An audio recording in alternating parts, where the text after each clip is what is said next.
How does corticosteroid therapy cause steroid-induced myopathy? Imagine a medication that can help manage certain muscle conditions, but also has the potential to weaken muscles over time. That's what corticosteroid therapy can do when used long-term.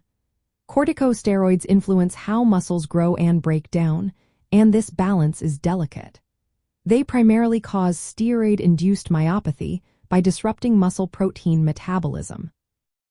This means they increase the breakdown of muscle proteins while simultaneously reducing the formation of new muscle proteins, leading to muscle loss and weakness. The process starts with corticosteroids activating pathways that degrade muscle proteins. One major pathway involved is the ubiquitin-proteasome system, which tags and breaks down proteins like actin and myosin, essential for muscle contraction. Corticosteroids also promote the activity of calcium-dependent enzymes called calpains, which help dissociate these proteins before they are broken down. Lysosomal enzymes, known as cathepsins, also contribute to this increased protein degradation. As a result, muscle fibers shrink and weaken, especially in the muscles closest to the body's core. At the same time, corticosteroids inhibit muscle growth by blocking the uptake of amino acids into muscle cells and suppressing growth factors like insulin-like growth factor 1. This growth factor normally encourages muscle repair and regeneration. Corticosteroids also interfere with satellite cells, which are responsible for repairing damaged muscle fibers, by inhibiting key transcription factors like myogenin. This anti-anabolic effect hampers muscle regeneration, making recovery from muscle damage more difficult. Interestingly, steroid-induced myopathy tends to target fast-twitch muscle fibers, known as type IIB fibers. These fibers are responsible for quick, powerful movements and are more vulnerable to corticosteroid effects. Slow-twitch fibers, which support endurance and are more resistant, are less affected.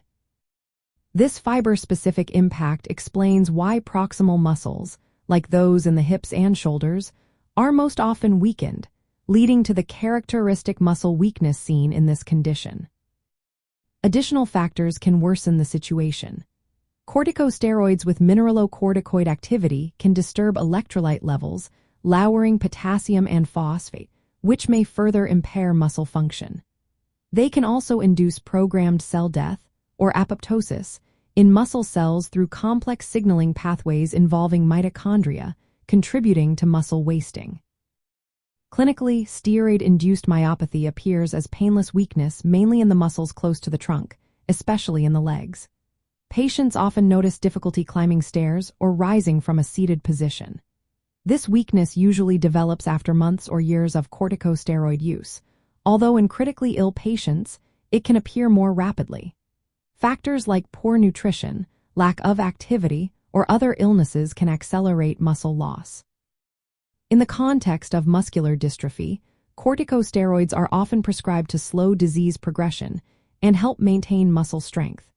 However, because they can cause muscle weakness themselves, healthcare providers carefully balance the dose and duration of therapy.